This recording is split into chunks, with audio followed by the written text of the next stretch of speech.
Welcome to episode 43 of Timm Talk, the podcast about the DC Anime Universe, co-created by Bruce Timm. I'm Chris Lord. I'm Cameron Dexter. And we got a lot of reformed villains this week, picking up from last week. Yeah, I loved it. I loved these two episodes. Yeah. We do kind of see a spectrum of how Batman does treat his, like, curable patients. Yeah, from doubtful to awful. Yeah. Yeah. But also we get a lot of him blaming himself. So we mentioned this last week. Did Batman create the Riddler? And in a sense, yes. And so obviously this week we're dealing with Two-Face and Harley Quinn. Two-Face, which he was pretty much directly involved in creating. Yep. And you can make an argument that he was involved in making Harley Quinn.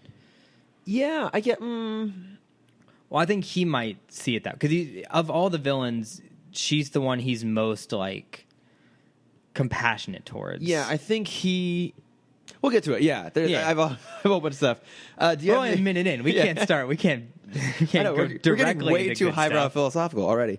Got any news? Just the little trinklings of Comic-Con news are starting to come in. We're now within the 1 month countdown. Oh yeah, we're getting real damn close here. Yeah, I am very excited. I mean, obviously it's been a year. I don't know why I was trying to lead in with that. But WB made this very, very adorable video for announcing all of their panels this year, where they had cute little puppies dress in each kind of TV show costume. That's adorable. And walk across the screen showing what time and what room they're going to be in.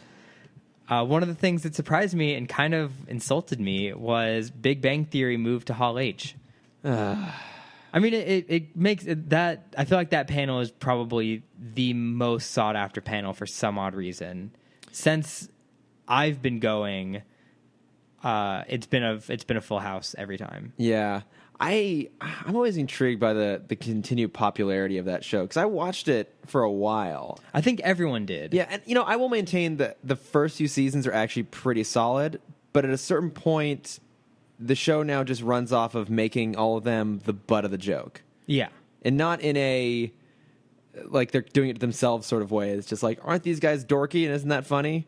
And I had to stop a few years ago. I just couldn't do it. I feel like for all of the, like, genuine nerds that watch that show, there was just, I don't know if it was a singular episode or if it was just the way a season ran, but... I can't point to an exact moment where I feel like every single person stopped watching. Yeah. And now it's just the people who want to think they know what nerds are. Yeah. I know my folks still watch it, and sorry, yeah, I love you guys, but it's terrible television. I have a lot of family that still watches it. And it's fine. Yeah. I enjoy that they're trying to reach out to me. Sure. It's nice they're making the effort. It's a great attempt. Right? But somehow it's wildly successful. It's still going. It's, what? Like, in its 9th season? Something like that, yeah. Good on them. Like, a lot of that cast are, like, actually, like, pretty cool people, and it just means they're making a fuckload of money and have nice careers coming out of it. So you know what? Yeah. I'll say from that angle, that's a good thing. Yeah, I mean, Jim Parsons is doing very well for himself. Yeah, Simon Helberg's gone off and made, like, a few, like, independent movies that look really good. Mm-hmm. So, hey, you know what? Yeah, Right Leonard was in that one Justin Timberlake movie that no one watched. Oh, In Time? I did see it. Yeah. It was fine. It was a good idea. Yeah, it not well executed. Yeah, no, it didn't quite work. But what news do you have? Where to put my news? Oh, a few small things. I mean, as the press has been going on for War of the Planet of the Apes, people have been asking Matt Reeves, of course, about The Batman. There hasn't really been any updates other than he says that he wants to do like a kind of noir detective, like very POV sort of perspective, which, I mean, on paper, that sounds like the sort of Batman movie I've always wanted to see. Like, I think we edged close to that with Batman Begins, and then it went a totally different direction. I've always wanted to see a Batman movie that really embraced the like noir elements, like maybe even having like voiceover. Because I think some of his best comics work because he's kind of going along and narrating the detective element of the whole thing. Yeah. I don't know if that's going to happen, but I would be intrigued to see what that would look like. Well, I mean, there was the whole element when we talked about, I feel like it was during Robin's Reckoning, where we talked about the reason they introduced Robin was so he had someone to talk to. Yeah. Before that, it was all voiceover, and like, it'd be really interesting to go back to those roots. Yeah, I can't think of a single thing where we've had like a voiceover element to Batman, and maybe it won't work. Maybe that's why it's never been done. But we I'd be had intrigued the by it. 3-minute voiceover with Morgan Freeman when he was going to quit. Oh, that's true. That's the only thing I can think of. So this has absolutely nothing to do with comic book movies. But I have to ask you: did you watch the Jumanji trailer? I did watch the Jumanji trailer. Were you also annoyed that it actually looks kind of fun? So Jumanji holds a very odd place in my life. What does that even mean? This movie gave me, you can ask my mom about this. This movie gave me nightmares for months. Were you afraid you're going to turn into like a wolf monkey boy thing? No, I was just afraid of like everything when I watched this movie. And I wasn't like young either. I was like, 9 or 10, maybe Okay. 8, 9 or 10 when I watched this movie. And it just like, there was something about it. I think it was the deep subconscious isolation aspect of like Robin Williams being stuck in the game and being by himself for like 25 years. Something like that, yeah. I think now that I look back on it, I think that was probably what freaked me out. But it was just like the entire idea of like there's going to be a rhinoceros that pops in the middle of our game room and he's going to destroy everything and I can't do anything about it. I mean, I cannot judge you. Have I ever told you my most irrational fear? No. It's that I approach an empty street. I look both ways. There's absolutely no traffic. I step into the street, and a DeLorean comes out of nowhere at 88 miles an hour and runs me over. That's a good fear to have, though. Yeah. Because at least that's like... Because at least that's completely irrational. It's completely irrational. It's never going to happen. But also, why did no one ever talk about that in those movies? Like, that is extraordinarily dangerous. Yeah. Moving on. I also appreciate that you say that, and I see the Lego DeLorean behind us. Oh, I know. You fully embrace that fear. Yeah. You, I let it as stare the me. Batman, you've taken that and taken on that identity. Absolutely. Yeah, I just go down to a cave and I just surround myself with models With of DeLoreans. DeLoreans. Yeah, and flaming tire tracks. I still haven't quite quit it, but I hold on to it. Right, you should. Yeah. Who hurt you as a child? A DeLorean. That's the whole point. But yes, I did see Jumanji 2 trailer. I also forgot it's technically a sequel. It is. Yeah. I don't know. They've said that it's loosely connected. I'm not sure how. Yeah, because now it's a video game instead of a board game. I mean, I have to admit, I watched the show. I'm glad that they went the complete opposite direction as the last one. Instead of the game coming out into the real world, it's like people going into this heightened, absurd world. I don't know. It looks like it could be kind of fun. We'll wait and see what reviews are. I'm sure we're gonna get the a few adaptation jokes because I feel like the game is gonna be an adaptation of the board game. Oh yeah, probably. And so they're gonna make the original's always better. Yeah. I'm 95% sure someone's going to say that line in this movie. I mean, it can't be any more clunky than in X-Men Apocalypse and they walk out Return of the Jedi. Oh my god, the third one's always the worst. Third one's always the worst. And it was. Hey guys, we're referring to this very garbage movie we're in right now. There's that, and then another reason I think they go into the game is that's a huge plot device in a lot of Asian movies and TV shows right now. Oh, interesting. It's been around for a while. There was B-Tomb B-Tomb in the early 2000s. Where a kid gets trapped in a video game. But what I think made it most popular recently is this show called Sword Art Online, that sound was the whoosh of that flying over my head. That's fine. I'm happy you don't know about it because it was one of those. It's one of those shows that had so much hype. And it was so good, and then just 2 episodes happened, and the entire community turned on it. Oh wow! Yeah, it's now one of the most disappointed shows to ever air on television. Oh my god! It's like The Big Bang Theory's evolution, but in a really condensed space. Yeah, but there was and that was a phenomenon when it came out. Sword Art Online was the biggest thing, and there's still shows trying to copy that, and that's still a very big trope that you see. But you had Log Horizon, which was a little better. It takes a more political aspect, which is odd. You have No Game No Life, which is kind of what this movie is. It's these 2 really good gamers get pulled into a video game where every decision they make is decided on a video game, which is kind of awesome. It's a good show. But it's we have this kind of, the reason I bring this up is we have this trend now where the Chinese market and the Asian market is so powerful that all of the movie studios are trying to adapt to them. And I feel like this is kind of a good compromise. That very well could be. Mm-hmm. Yeah, I mean they're definitely trying to put their big stars forward. So yeah, I don't know. We'll see. I now am like intrigued by seeing it rather than completely disinterested. Did you ever see Central Intel? No, I didn't. Okay.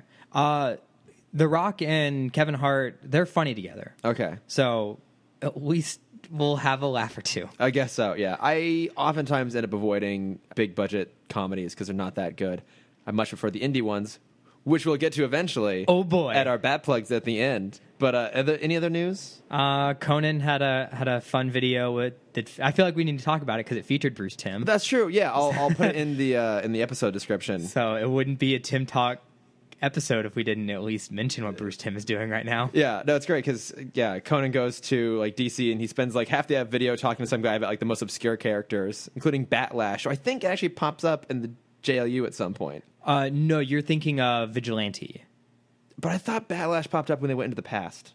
Oh, he might have. I forget because Vigilante is the cowboy that that's in probably half of the episodes. Yeah, but so he talks to them about like some obscure characters, and then he has Bruce Timm draw him. It's pretty fantastic. So it's fun. Yeah, I'll include that. You see Bruce Timm kind of lose his mind. Yeah, it was funny to see Bruce Timm like kind of crack up and laugh. He usually comes off as very serious in interviews. So that's fun to watch.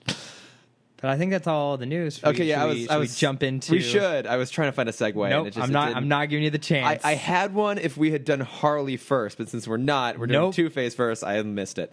But yes, the first of our 2 Reform episodes is about good old Two-Face, and I mean this is a story that has been done kind of a few times where they either Harvey attempts to have his face repaired or has had his face repaired. Yeah, you've read Hush, right? Yes. I don't remember it, but I know I've read it. I know I own it. Okay, because that's factored in there. That's part of it. Okay. That aside, and we get a reminder right up front that Batman was there / responsible. Oh, yeah, we got a flashback, which I mean, it makes sense. We're deep into season 2. Yeah, and that was episode 3. That was way back. Yeah. So like, as someone who's not like cataloging every single episode, this might have been necessary.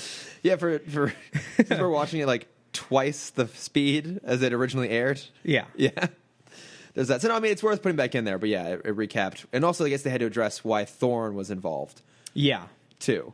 I wish they did that with the Harley episode because I completely forgot who Boxy was. Yeah, I had forgotten that too. I had to pause and like search him. Well, because it's the same voice as Chucky Saul. Yeah, that's how I remembered it. And they also they mentioned the casino, and I'm like, oh, he was the guy that opened the Joker casino. Yeah, but it's the underground casino that she leads Batman to go on accident. I forgot that had even existed. But we'll get to that. We'll get to that. Yeah. First, we get Two-Face going into the hospital to get fixed up. We have Dr. Exposition there who's like, "You've done such a great job going and doing psych stuff, and you're all good now. So we're just gonna go ahead and gas you, and we're gonna fix your face." But that doesn't fucking work because guys break in and shoot everything up. It's also the fastest gassing I've ever seen. Oh yeah. I don't usually keep. I mean, I understand they're doing work on his face, so they can't just keep the mask on him the whole time. But he was out in 3 seconds. I mean, you actually do go out pretty quick. I guess that's true. I've only been gassed once. Okay, yeah, a lot. Yeah. So I'm not going to explain why. You just have a more fun life than I do. That's exactly it. Yeah. Oh, fun, yeah. Yeah, so they put him under, and then this, so Batman and Robin break in to try and help. Oh. Are we going to talk about the before they break in? Might be one of my favorite unnecessary gags. What was that? So the goons break in and they shoot up the place, and Batman takes his grappling hook and tries to shoot it through the glass, and it doesn't break. Just bounces off. The first time ever. Yeah. He is known for just crashing in through everything. And I just loved the fact, and it even pauses on him for a second. He shoots it, it cracks the glass, and there's this sight gag almost, where he's like, "I guess we'll go around." I'm rich. I don't have to go around. I don't know what the point of that was. I guess to give him reason, to give the goons time to capture him. I guess I don't know because I know that Art of Batman book that I picked up when I was home, which is literally sitting here on the table. One of the little cartoons they have in there, posts on Instagram. It's kind of funny. It shows all the things. It's a snapshot of all the things they couldn't include. So child endangerment and nudity and drugs and alcohol. One of them was actually breaking glass, which is weird because I feel like they gave up on that one. Immediately. At a certain point. Yeah, but yeah, so I don't know. So they go around and they go through the main doors, and they are incapacitated by a fucking lamp. Okay, so I wrote that down too, and I think that's a little better than usual because it's a ceiling It's lamp. a swing. It's a big, heavy swinging. Well, not it's swinging once it's cut. Yeah, but yeah, I mean that's a heavy light. It's not a lamp. It's a full on overhead light. It's just a funny moment where it's like Batman throws the batarang, it cuts the thing, and it tips down, and it just swings through and just like almost like a pratfall, just knocks them out and throws them off to the side. No, I appreciated that moment because I'm like, okay, this is something that would stop Batman for a good couple seconds. I guess so. Like, he probably broke some stuff. He did have Robin there to cushion his fall. That's why Robin's Amazingly, around. Yeah. Robin didn't like break a bone in this episode because I feel like the last couple, they've had him there in the first part of the episode. And then he's like, all right, I'm done. Well, they gave him an arc in this episode. It's a small one. They did give him one. Oh, absolutely. Yeah, and it's actually a pretty dense episode because Batman, Robin, and Two-Face all kind of have their own independent arcs. Yeah. Of sorts. But yeah, so they get Two-Face out of there, and then of course there's two cars because there has to be. So Robin goes after one and has a moment where you see like he's actually really good at what he does, where he like races across the cars and like grapples up on top of a train and then jumps onto the escaping car. Like that's a pretty solid Robin move right there. Yeah. But then he basically just gets like a lot of what he does in this episode shows that he is a fair match for Batman now. Yeah, he has skills, and like they do trust each other. Like it's like, okay, we'll split up. You go one, I'll go the other, and he keeps up until like the guy tries to smash him to a wall, and then understandably he lets go. Yeah, it's kind of reasonable. And then he just got hit with a giant swinging light. Like he's done getting beat up. He's a little phased. He's a little out of it. Yeah, and then Batman goes off in pursuit on the Bat bike. And like almost loses him, but then pulls a pretty sweet move where he just like leaps off of a bridge and smashes onto the roof of a car. Yeah, I had to rewrite my notes. I'm like, all right, Robin stopped. All right, they lose both cars. And I'm like, no. Batman pulls a Bat-Flak move where he just murders the two people in the car. Like he destroys that car. Two-Face could have been in the back. Yeah, he expected Two-Face to be in the back. Yeah. Well, sorry, collateral damage. My bad. Sorry, there goes the other half of your face. I mean, he doesn't need both. No, he's already going for surgery anyway. So let's take care of the other half. All under the Wayne paycheck. Yeah, he's footing the bill. So what does it matter if he just sets them back a little bit? Yeah, he's fine. So Batman and Robin have this little and I was a little confused by this conversation at first. I don't know if I missed a line, but they're in the car. And Batman kind of belittles Robin of like, you did your best. He doesn't. No, really, he doesn't. Yeah, it's like Robin's like, oh that's yeah. That's how Robin takes it. Yeah, it's like no, you. Yeah, he's like in all sincerity is like, I believe that you did everything you could. Yeah, and Robin's like, don't treat me like a child. Yeah, like, don't pander to me. Yeah, like, I was very confused by them, and I understand like this. I feel like his arc was him showing that he's an equal, and that line, I guess, Robin took it as him still seeing it as a sidekick. Yeah, I guess, him feeling that he's less than Batman. I mean, they do set it up that they're trying to achieve the same thing, and Batman's more capable. Batman loses them, but gets them back, and Robin doesn't. Well, he had a bike. Robin did. Yeah, that's true. He had a fucking bike. Yeah. And also, he's Batman. Like, he's been doing this for a while. Yeah. Robin's still 20. Yeah. So, I don't know. I mean, it kind of works. Mm-hmm. But like you said, this is a moment where we see, in this episode specifically, Robin gets to do everything on his own. Yeah. To be fair, he does both things poorly. He does, doesn't he? But I think this is the first time he gets to do it by himself. Like, usually, if we see it, like, Batman is still there in the same vicinity, just doing something else. But this is like, you go to this side of the town, I'll go to this side of the town. Yeah, I mean, Batman sends him off to go confront Thorn on his own. Like, theoretically, that's the more dangerous job than going and talking to Penguin inside of a prison. So we see him go to Thorn first, and unfortunately is immediately captured. Yeah, he's struggling. Yeah. But it's fine. He's kind of in a sour mood the entire episode. He is. He's a little grumpy. Yeah. He explains to Thorn that Two-Face has been kidnapped. We think it's you. Thorn denies it. He's like, I'll show you what I would do to Two-Face if I had him. And so he knocks him out, ropes him up, and he's going to throw him off the Gotham Bridge. Yeah. He escapes.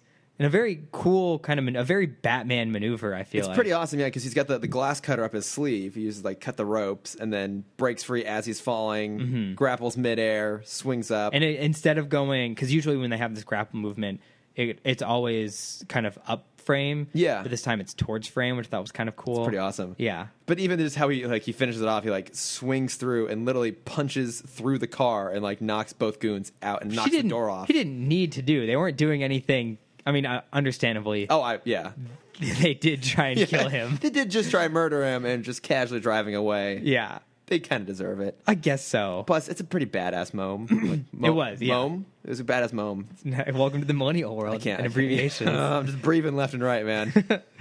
God. So then we jump to Batman in maybe one of the strangest moments we've seen in the series, where we have Penguin trying to teach pigeons to do Oh, he succeeds. a can dance. He's taught them how to dance, which then helps explain why he can just have them fly out and attack Batman. Those are well-trained pigeons. Those are very, very well-trained pigeons. Yeah. The point of all this, we discover that neither Thorne, who has a long-standing grudge with Harvey and Two-Face from way back when Harvey became Two-Face, and I guess the Penguin had some other random thing happen recently, neither of them did it. I missed exactly what he stole, but they were both trying to go after a statue. It was like a two-headed. It was like a two-headed. Was it a two-headed statue of Ra? Is Ra a bird? Yeah, Ra was a bird, the Egyptian god of two-headed statue of Ra. Okay. Does Ra have two heads normally? No. Okay, whatever. I mean, it's a god. You can have it. You can. That's true. You can have as many heads as you want. See them as however you want. Yeah. Yeah. And so of course it's a two-headed thing. Two-Face has to go for it. Yeah. So yeah, Batman leaves, meets back up with Robin. They find my note just says alone -why?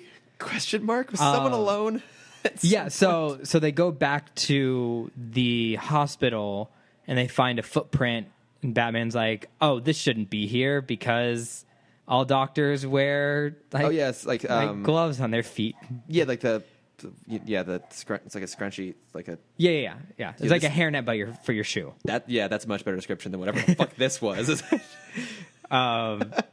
And so he looks at it for a second. He's like, "Oh, I know where they are." In very Batman fashion, I know where they are. And I know who kidnapped him. Mm-hmm. Off to the Half Moon Club. Yeah, that wasn't a giveaway. Well, he also leaves Robin. He's like, I have to do this on my own. That's why he's alone. Why he's alone, and right? Robin again doesn't take it well. No, but this one makes sense because it's Robin's reckoning all over again. Does it though? Does Batman need to do this on his own? He feels guilty, but it's not. Well, I think it's the fact that he's not confiding in Robin at all. I guess he's bottling all of this up, and I think the last time, we've mentioned this a few times now, the last time they had this kind of interaction was Robin's Reckoning. That's true, yeah. Where he was belittling Robin, he was treating him like a child, he wasn't trusting him as an equal. Mm-hmm. And we're kind of seeing that not on the same grand scale, but, this is a very personal matter to Batman. Two-Face is still... I had this idea of, Joker is obviously the overarching villain of any Batman franchise. Yeah. But in this series specifically, Two-Face is his greatest enemy.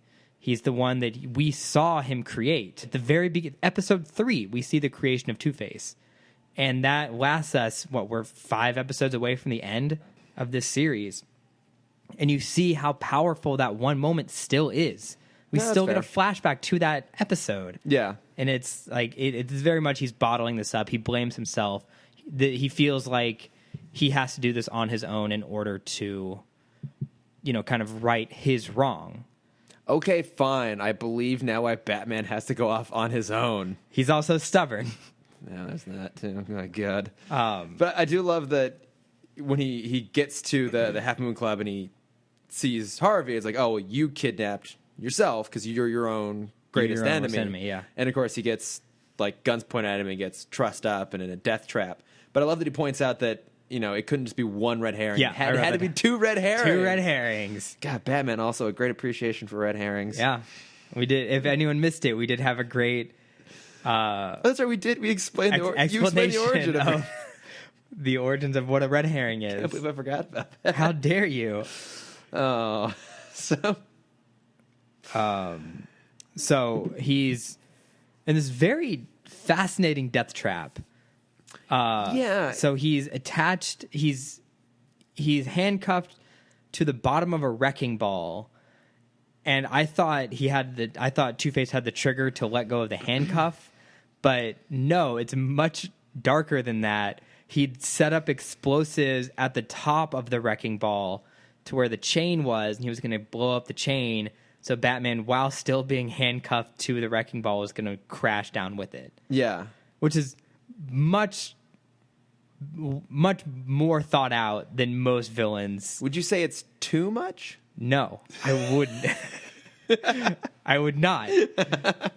But I kind of appreciated that. He's like, it's over the top. Like they understand he'll just grapple out if they just let him fall. Yeah, no. Because no one decided to take any utility belts in this episode, which is fine. Yeah. Sometimes they're easy to steal, sometimes they're not. Yeah. But I do love Batman's trick to getting out of this. I thought this is where Robin was the whole time. I thought, too. This is where I expected Robin to show up here, but it's a little more clever than that because Two-Face goes to flick his coin, and it lands on the edge. Batman demands that he lets it fall because usually Two-Face catches it. Yeah, let me see it. Yeah, I need to see it. How it lands. And it lands and it keeps landing on its side. And of course, that's because Batman swaps it out, and that gives him a moment to break free.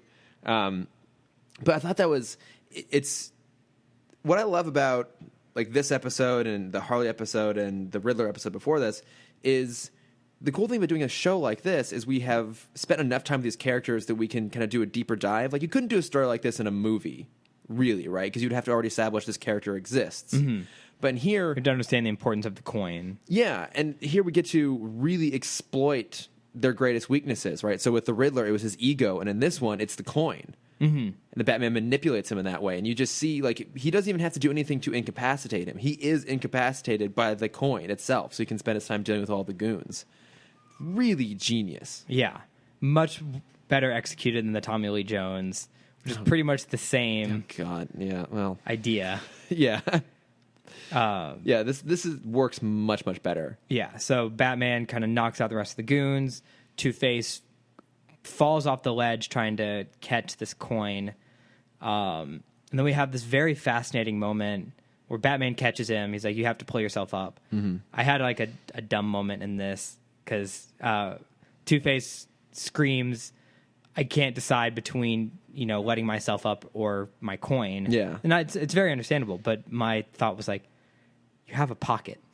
Yeah, I thought put it in your pocket. I had that too. I'm like, you could probably still keep it in your hand and like. Yeah, I know. It's more thematic. The deeper I looked into that scene a little bit deeper, and it's a very fascinating question for Harvey / Two-Face of he's not pulling himself up. Am I choosing Batman or am I choosing the coin? Mm-hmm. On one side, he's seeing this kind of figure that's always stepped in his way. Everything he's tried to achieve has been stopped by Batman. And in his hand, he's holding the coin. How did I phrase it? Which is the idea of constant comfort and relief. Like he can always trust in the coin. It's a matter of fact, 100%. I will do what it says. It will not prove me wrong. Yeah. And so that's more what he's fighting for. And in a similar moment that we have, even if it's not the same coin, Batman tells him in this moment that's a trick coin, that's not your real coin. Mm-hmm. We mentioned this with the Riddler of how Batman didn't create Riddler, but he pushed him to that next level. I think this moment was Two-Face's next level when he lets go of the coin, because he chooses neither.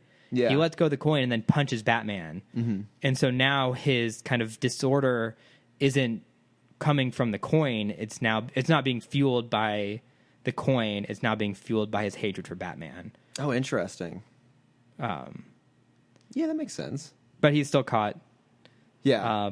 Robin swings in. Yeah, like Robin swings in, like knock out some henchmen, and then Two-Face falls, Batman falls, Robin swings after him, and then the detonator goes off.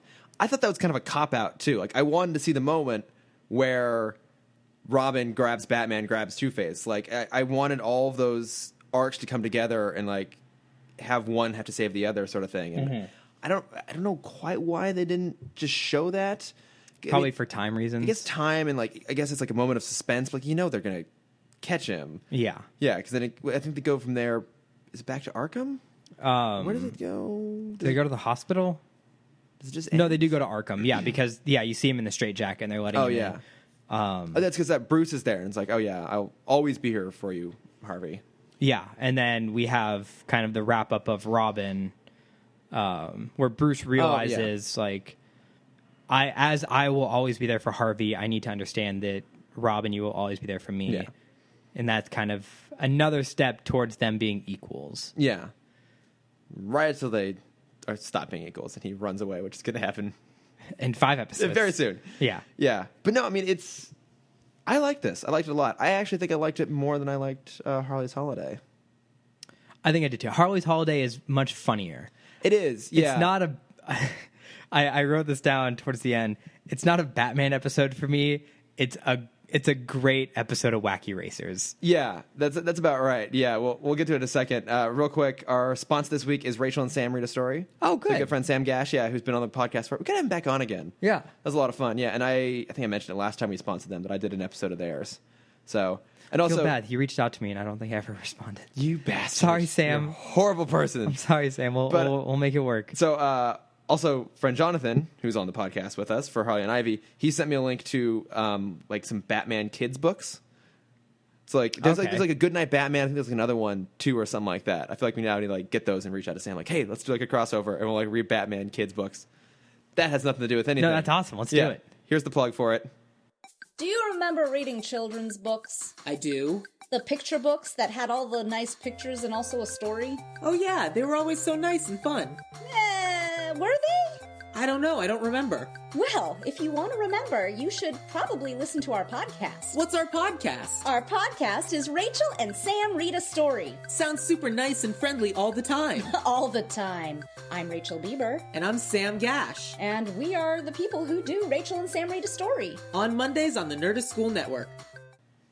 Ooh. Everyone go listen to that. That sounded great. One of these days, I'm actually going to play the ad just to throw you off. That's fine. Yeah. You still got to woo it, though. But so now on to our second Reform episode of the day, Harley's Holiday. Wacky Racers. Which... The Forgotten, the Lost episode. Yeah. It took me... I like what this episode is trying to do. It took me to the end of it to get what it actually was. Because I'm like, okay, it's a Harley episode. It's like written by Paul Dini. But I think it's not just me. The animation in this was garbage, right? I think in the Two-Face episode, the animation might have been some of the most fluid. And I think in comparison, this wasn't great. I don't know. If I didn't have any just like straight up qualms with it. I don't know if it's because I've been watching the Animaniacs, and so like there's a style of animation that is meant to look cartoonish, which is what the Animaniacs embraces, and a style is meant to be realistic. I felt like the last episode was realistic. This one, like every time anyone runs anywhere, they have this weird kind of floppy gait thing going on. It looked like a really old episode, like those really early episodes of the series that aren't really crisp. Right. I don't know, but I think part of it too is that the tone of this whole episode was kind of weird. So this was a very threw me comedic off. episode. And I think that's what it took me a long time to understand was it's not really... There's a tank in this episode. There's a tank? What the fuck? There's a straight up tank. I finally realized at the end of it that what this is the whole episode is like a comedy of escalation. Yes. Yeah, and it took me a while to get that. And then I'm like, okay, if that's what they're trying to do, I guess it kind of works, but they're also putting in like a legitimate arc in here. Mm-hmm. I don't know. It's odds. I mean, as you can imagine, Harley's Holiday, so she is going to be released. She is deemed sane. Yeah, which I don't know how anyone thinks she's sane because she's behaving the exact same as she always does. Yeah. But I guess she's less crazy than the rest of the inmates, so well, I that guess, helps. Well, what I think is important with this episode, this is the first Harley episode where there is no sign or mention of the Joker. Mm-hmm. So I think that might have been what her saneness was she's now an independent character. Okay, yeah, she's separated from, which makes sense. And again, I love that they can now do this in the show, which is as she is getting released, they're bringing in the Scarecrow, and he's making a big old production of the whole thing. Yeah. And, Poison Ivy doesn't have any lines, but she's standing there. But again, it's fun that these characters just pop in and out. Yeah, they're all there. The time. We have the world. Let's play with it. Yeah. And But we also see that Batman still doesn't really believe that his villains can reform, because even as he holds out his hand and basically says congratulations, you can tell that it's not 100% sincere. There's still like a little bit of a warning behind it, which is like, just let her be. Yeah, he's like, congrats on being let out. Don't ruin it. Yeah, don't fuck it up. And I basically. think that kind of like might have been kind of the pressure behind her the whole time, was that's a good people point, expecting her to fail. Yeah, I mean, because it's not really her. It's kind of her fault, but it's not really her fault what happens. I mean, because the first thing she does as she gets released is to go roller skating in Daisy Dukes with her pet hyenas. I I loved that scene. There's something about whenever she calls it oh, come to mommy. Something about the way she says it, I die every time. It's so damn funny. Yeah. I don't know. And then, so obviously everyone on the street is freaking out because there's these two ravenous hyenas walking around. But she always points at herself. It's like, oh, I'm doing something wrong. Yeah, it's like, oh, I must shouldn't be have the worn way these that shorts. I look. Yeah. So she goes shopping, and lo and behold, who's in this shopping center doing what we love to see him do? Bruce, try on suits. Trying on some colored suits. I know, he has horrible taste in suits. And I mean, Veronica Vreeland is there and she calls him out on it, but she's also helping him pick out horrible suits. Yeah. But But again, this is early 90s. Yeah, but they got to a point where they started putting him in full proper suits. I don't care for the suit, pants, and jacket to be different colors. I don't really care. That's not just my thing. I don't like that look. Mm-hmm. So it's always bothered me. They put him in this weird, frumpy, double-breasted brown suit. Put that man in a nice, crisp black suit, which eventually they do. That has nothing to do with anything. That has everything to do with everything. Suit talk. We're going to get an entire episode of just Batman trying on suits. We'll have Shane come on. We'll just talk about suits. Yes. It'll be great. But I do you? Okay, I have a question for you. Do you think the hyenas recognize Bruce? Absolutely, because they would smell him. Yeah, that's why they're more ferocious towards him. Yeah, I love that. Because moment. even there's two moments that were great moments of comedy where the hyenas come in and they kind of jump or lunge towards Bruce. Mm-hmm. And then Harley looks at him. It's like, you look familiar. Oh, and she covers up his eyes, and you only see his nose and chin, and you wonder oh shit, does she know? Yeah, because she's like, there's something about that and then she's like, chin. Oh, that's the chin of the famous Bruce Wayne. Yeah. I know that chin anywhere. Yeah. That is pretty good. I do like that. Yeah. And what I love even more is Jimmy Kimmel made that joke. I don't know if you remember right before Batman Superman came out, there was the parody scene where he inserted himself into the movie when Bruce and Clark are talking. Yeah.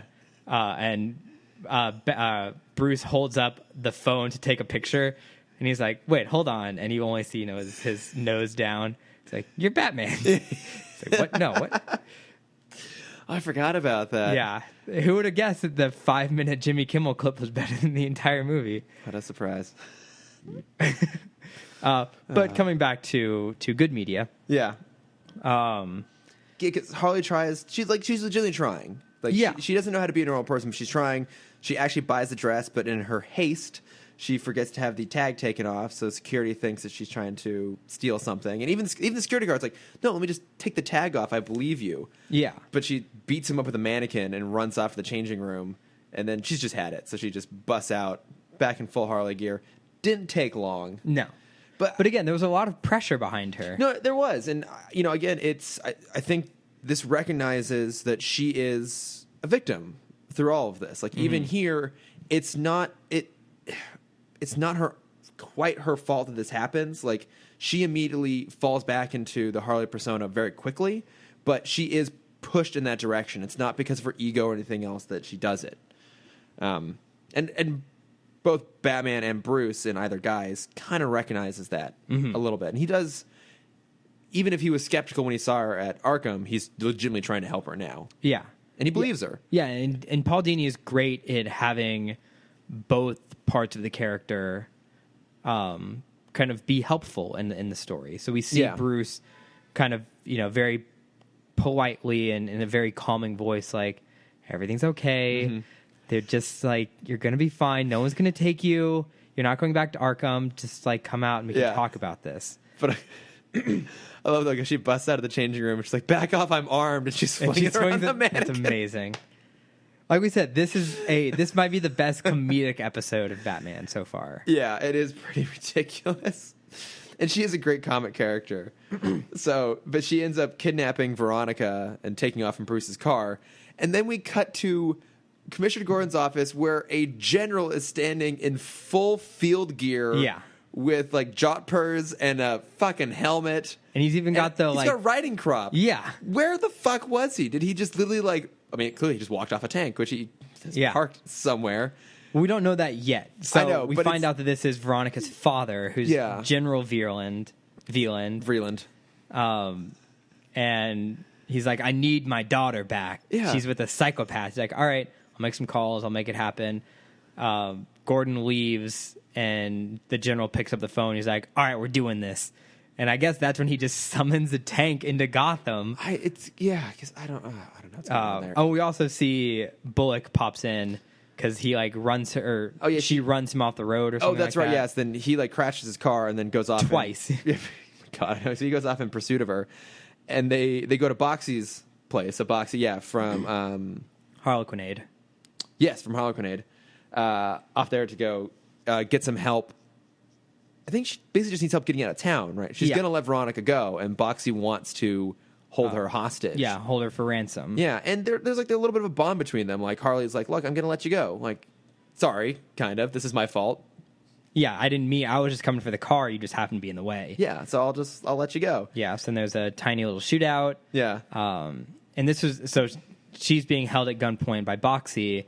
And she's like, come on, babies. And then the hyenas come in. My babies. I was really worried that was when Joker was going to like randomly pop in somewhere. God, not. Because I was thinking just like the singular baby. Yeah. Of like, oh, Mr. J's coming. Yeah. And he was just like would have been there already for some reason. But I'm glad it wasn't. It's the two hyenas. It's the hyenas, yeah. And then Batman and Robin show up, and Robin utilizes some fish as nunchucks. I fucking loved that. It's silly, but it works. And this whole episode was just like pure entertainment. And I guess one bit of trivia I saw in this was that the specific moves that Robin does to knock out the henchmen with the nunchucks, with the fish nunchucks, is the same move that Bruce Lee does really hoping you were going to say Enter the Dragon. Yeah, I was just like, that's really cool that it's like, that's very subtle. That's amazing. But yeah, it should be ridiculous, but I love it. Harley and Veronica get back in the car and they start driving off. And then this is when it becomes a straight up Wacky Racers episode. Yeah. It was Wacky Racers with like Muttley and it was the Dick Dastardly. Yes. Okay. It was the 1985 series. I think it lasted 85 to 88. Okay. Or it was just kind of any Hanna-Barbera cartoon could have made a cameo in this. Right. But there was like 6 main core cars. Dick Dastardly was the main villain, and his dog Muttley. Who had like the wheezing laugh. Yeah. And I don't remember the main girl, but she was basically like Snow White. Okay. Where she had a car of little people trail her and save her from Dick Dastardly. So bizarre. It was very bizarre, but you'd see like Scooby-Doo would make an appearance in an episode. Okay, yeah. Or like the Flintstones would have their car come in. Josie and the Pussycats. It was awesome. Yeah. I loved that show. And that's what this turned into. So Boxy survives the hyenas, and if you don't understand, this is a straight up comedy episode. As he's getting into the car, a hyena jumps up and rips his pants off, and you see the heart boxers. Because that's the only thing people own is heart Because this is an boxers. Animaniacs episode. Yeah, just flat out. So the chase is on. We have Veronica and Harley in the front. The Batmobile chasing them with Batman and Robin in it. I have the whole list in here. They're Veronica and then Boxy Bennett. And then as they turn a corner, there's a tank. Yeah. And you see the general. And then it's Batman. And then as they are running from the tank, Bullock crashes his car again. And then he's in the chase. Yeah. So it's this 6-man car chase happening right now, and it's wonderful. Yeah, and it was at this point I'm like, okay, this is what they're trying to do. All along the way, they're just setting up these weird little things. So yeah, it can be this comedy of escalation because it is like way over heightened, and yeah, everyone like literally shows up at the same point and just has this massive crash. Yeah, where the general runs over his daughter. Runs over his own daughter. I don't know how hard it is to stop a tank. I'm sure it's difficult. It's a lot of inertia. Yeah. Yeah. Momentum. Yeah. Same thing. But whatever, engineer boy. Yeah. But my superhero. he's a general. He should understand how it works. Well, clearly he's crazy, though, because Yeah. he's just walking around into people's offices carrying a riding crop. Yes. I really hope he's not an actual general and he's just like in costume. It's highly possible. He's probably just an eccentric billionaire who owns a tank. Yeah. Yeah, that's true. Because he would be immediately discharged for firing yeah. a tank in the middle of a city. Yeah. He should just be court-martialed for his sense of fashion to start with, but much less driving around in that tank and shooting at shit. But yeah, they all crash and What if it wasn't her actual dad? What if it was just a random like Arkham inmate that got out? I mean, it happens all the time. Yeah. Right? No one would be that surprised. That's why they weren't chasing Veronica, they were chasing Harley. They were chasing the guy in the tank. No. I'm saying that was who the dad was. That wasn't her actual dad. That was just a random guy that escaped Arkham. Oh, okay. And he was chasing Harley, not Veronica. Trying to get her back. Yeah. Oh, God. Yeah, so they crash, and Harley and Veronica, like, leap out of the car just in time. They leap, like, 12 stories. Really, yeah, and I think she has a grapple gun. They just don't show it, because she, like, grapples Oh, that's true. That's true. in a building, and Batman goes after her.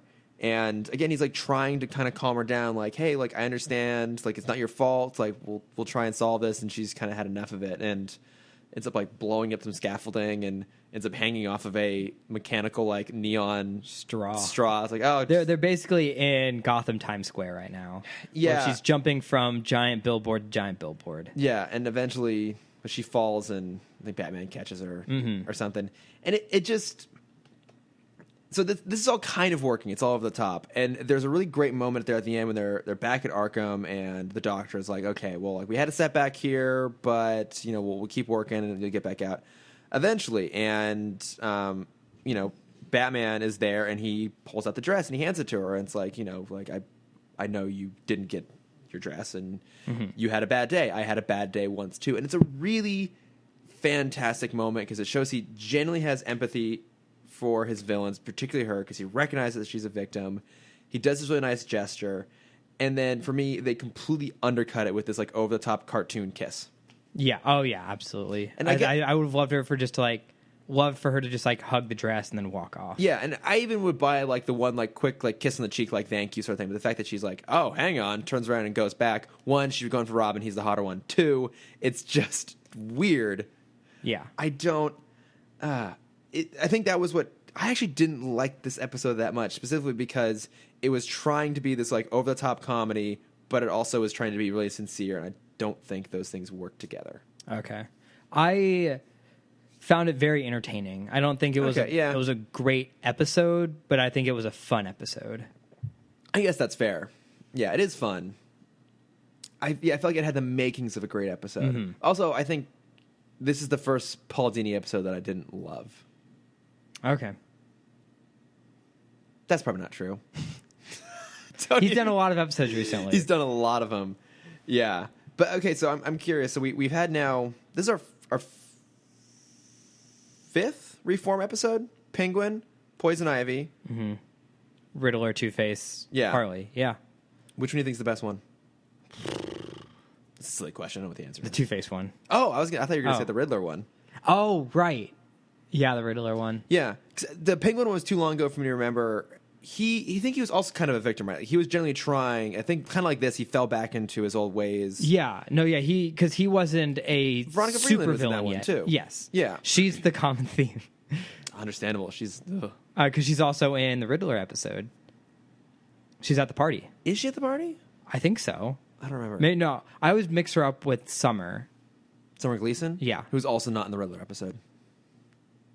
But there were, like, socialites. I have no though. excuse. Yeah. There were socialites there. She was probably at the party. Yeah. She's the common thread here. Yeah. Yeah, she's the real villain of the whole show. Absolutely. Yeah, and then Poison Ivy wasn't really trying. It was all a ruse. Yeah.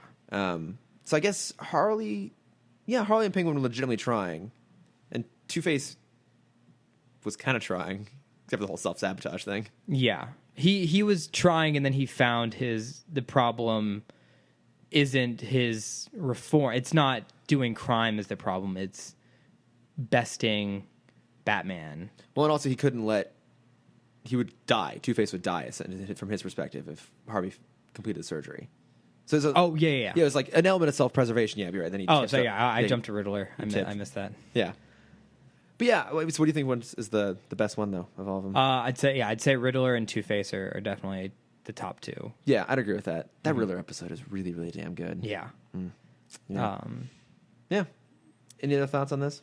I kind of posed the question at the beginning of, do you think Batman feels responsible for Harley? I guess you right. could kind of answer it of, he sees her as a victim, which is true. I think so. Yeah, I don't think he feels personally responsible in the same way he does for like Two-Face. Mm-hmm. But I think he is maybe more inclined to want to try and help her. Yeah, because it's not really her fault that she's put in this situation. Like the way that I saw it was kind of his clash of conscience, where he is. They show the Red Hood moment in this series, right? Where you see the Joker, that Batman created the Joker. Did we see that? Oh, the Red Hood. All of it just kind of blends together right do now. we? I don't know. I'd have to look it up.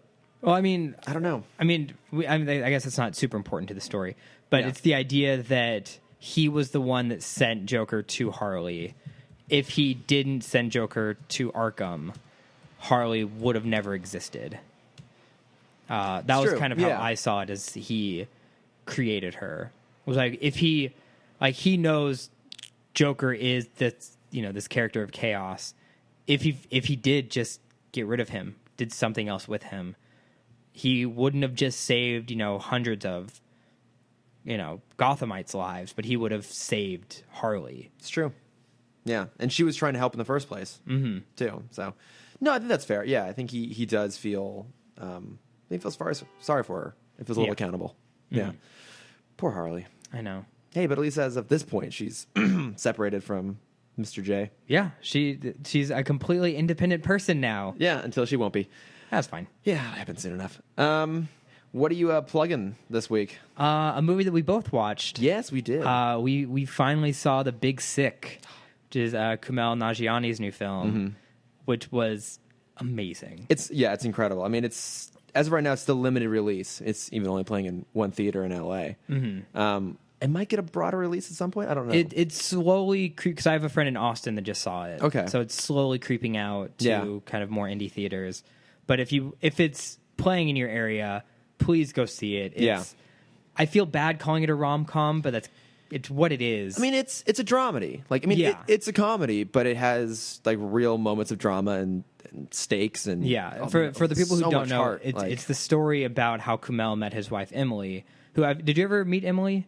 She used to be at Meltdown all the time. No, Speaking of Comic-Con, like last year I was leaving the con to go into downtown, and I like crossed the street to be on the side of the street I had to be on eventually, and then the next block over on the side I had just left was Kumail and Emily walking. That's funny. I saw them in the convention center last year. Really? Yeah.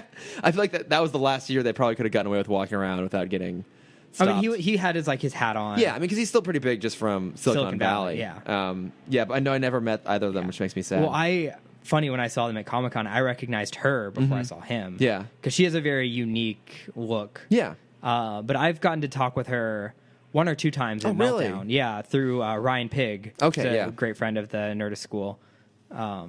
Member.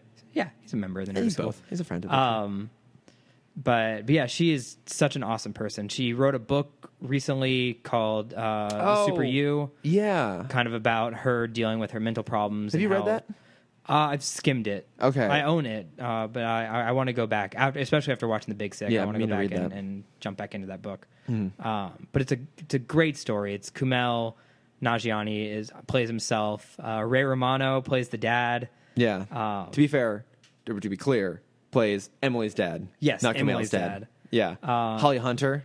Yeah, is Emily's mom. Yeah, much better in this than she was in Batman v Superman: Dawn of Justice. Yes. But it's there hasn't been a movie, or I haven't walked out a movie in a while where I just felt like fuzzy at the end of it. I was like, that was good. I feel happy. Yeah, it's genuinely like heartwarming. And at the same time, I had like laugh out loud moments. Oh yeah. And I'm very vulnerable in movie theaters, and I'm very open to expressing myself, but very rarely, especially recently, have I like had a good laugh out loud, Yeah. multiple laugh out loud moments. It's great. Yeah, that was also kind of one of my plugs. It's really, really good. Yeah. If you get a chance, go see it. And the other movie, I'm like halfway through with it. It's very weird, and I expected it to be weird, but it's the Okja. Oh yeah, Netflix. Yeah, it came out yesterday, and I had to pause it because it's so weird. Yeah. I'll finish it eventually. Is that the director of Snowpiercer? Is it his? I think so. Next movie. Did you see Snowpiercer? I haven't, just because I know it's sad, and I'm not in the mood for a sad call movie it right now. sad. It's heavy. Right? Yeah, I'm not. I'm not emotionally in a place where I can handle a heavy movie right now. It gets pretty heavy at points. Yeah.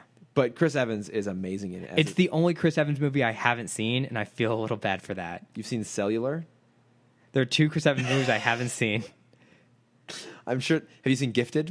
I have seen Gifted. Okay, that was cute. I've seen What's Your Number a few times. Before We Go? I think was that the one he directed? I saw that on the plane. Another teen movie.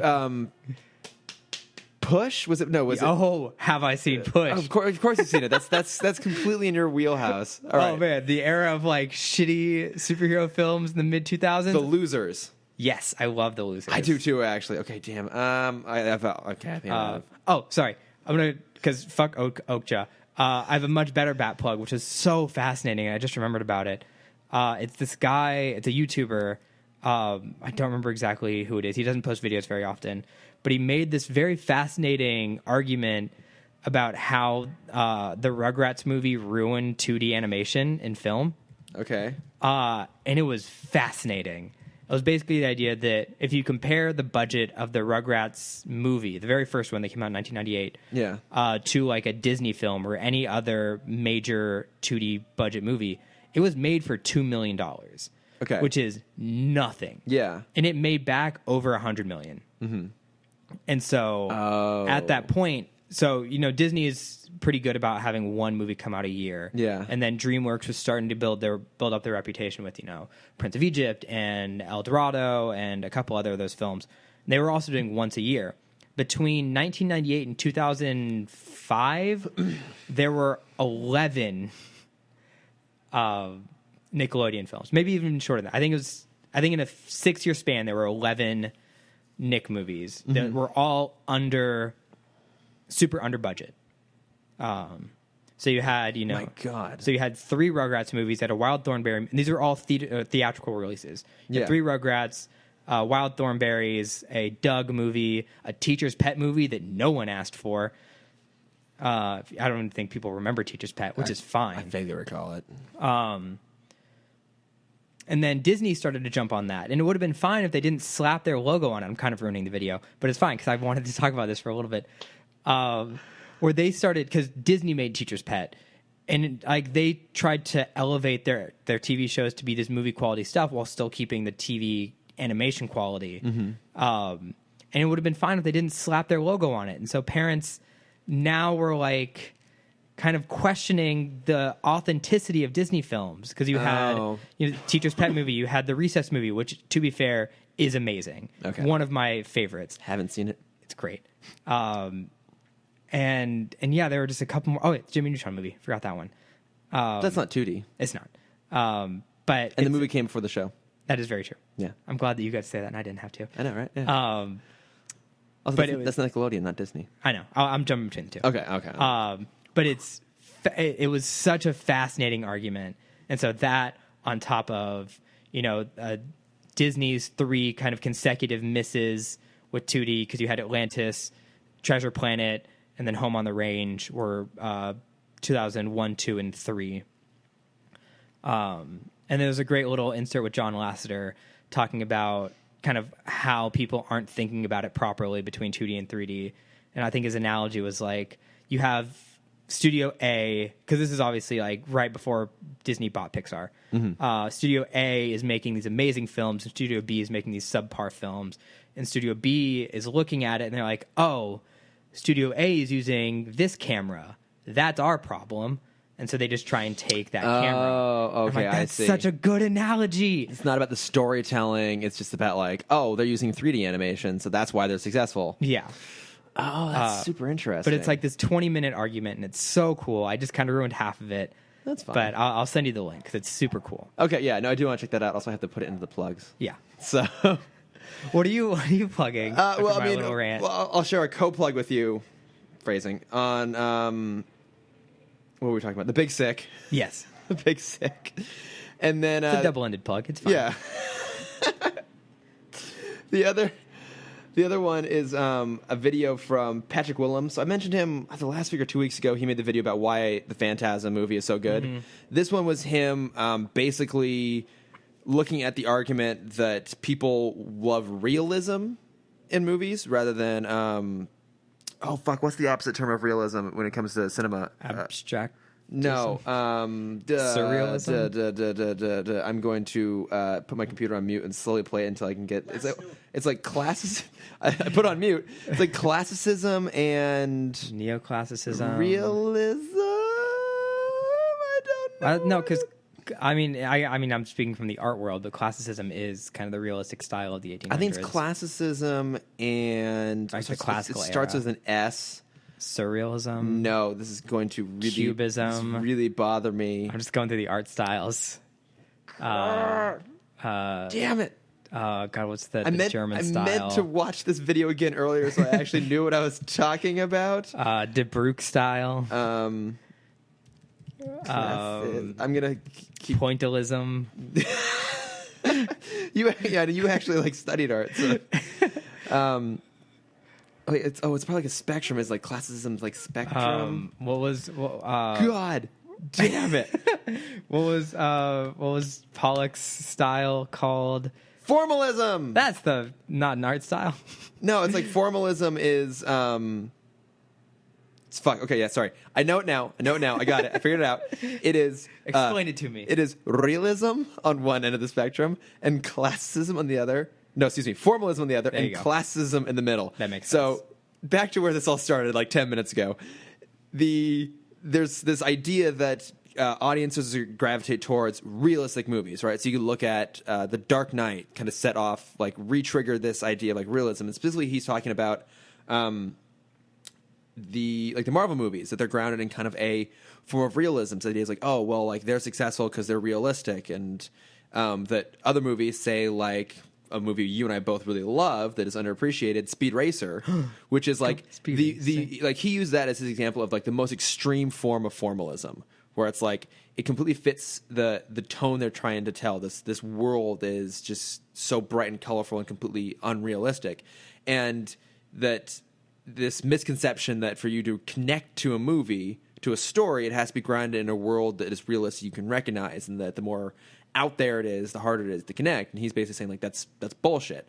That's not true. Most movies fall into classicism right there in the middle, but that there's a lot of stuff on that far end of the spectrum, the formalism people love. I mean, you look at like Tim Burton's work too, right? I mean, those are, you can emotionally resonate with that. And his argument is even in Speed Racer that the whole world is crazy, but the one thing that's grounded is the relationships, and then also that it's all very sincere. So it's basically, he's breaking down this idea that it doesn't have to be super realistic for you to connect with it.